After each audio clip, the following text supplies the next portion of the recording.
Right, so we've been scoring clicks for ad networks and publishers for a little over 2-3 years now. But obviously that's scoring a click after the visitors come to a website, seen an ad or some kind of cost per click ad, clicked on that ad. That's the point that we're scoring. We're scoring that click up until the search quality score that we're now announcing. This is like precognition. Right. It's really predicting the quality of website traffic.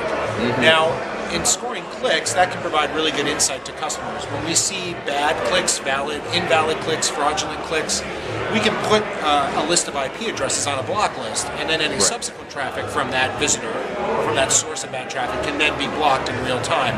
And many of our clients have done that for a while, but that ends up being a very binary decision. Is it either valid or invalid?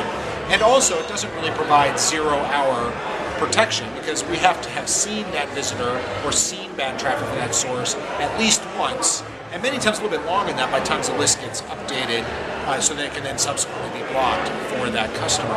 And so our search quality score really takes it a step further. It's all the same information. We're essentially just scoring one step earlier in the process. So instead of being black and white, now we've got a million shades of gray. We've always scored, again, over the last couple of years, the full traffic quality spectrum. So valid versus invalid, and if it's valid, what's its relative propensity to convert? But what this allows us to do is bring that full traffic quality spectrum to the point of helping a ad network or publisher decide which ad to serve or which feed of ads to acquire. And that's a big advantage for them in the marketplace and something they want to be able to leverage, and so we've been able to provide that to them. Definitely. How does the grading work? So again, it's our scoring algorithms and scoring approach stays the same. We make a decision first if it's valid or invalid. In looking at invalid traffic, we look at all sorts of different rule sets, essentially looking at anomalous patterns that predict or indicate invalid traffic. So the fraudsters are out there trying to perpetrate click fraud or invalid traffic activity, and it's a little bit like an arms race. As soon as someone stops them from one activity, they get a little bit more sophisticated, and it keeps getting worse and worse and worse, and harder to detect. And that's an advantage we have in that because we're only looking at only scoring traffic, and this is the focus of what we have, we're really good at trying to stay a step ahead of the fraudsters. So that's the first thing, valid versus invalid, all sorts of predictive machine learning modeling that we do to do that. When we take the same modeling approach and we take for valid traffic, we're able to actually calculate the propensity of that traffic to convert. So it's valid, but is it low quality, low likelihood to convert versus high quality high likelihood to convert, and put that all in a gradated scale. For us, it turns into a numerical score between 0 and 1,000.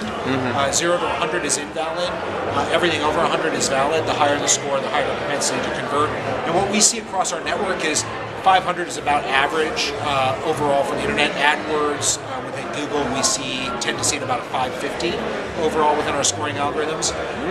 And again, we're able to do that because we see traffic from advertisers, ad networks, and publishers. We see the full spectrum of traffic quality coming in from them. So the higher the score, the higher the likelihood of that traffic to convert.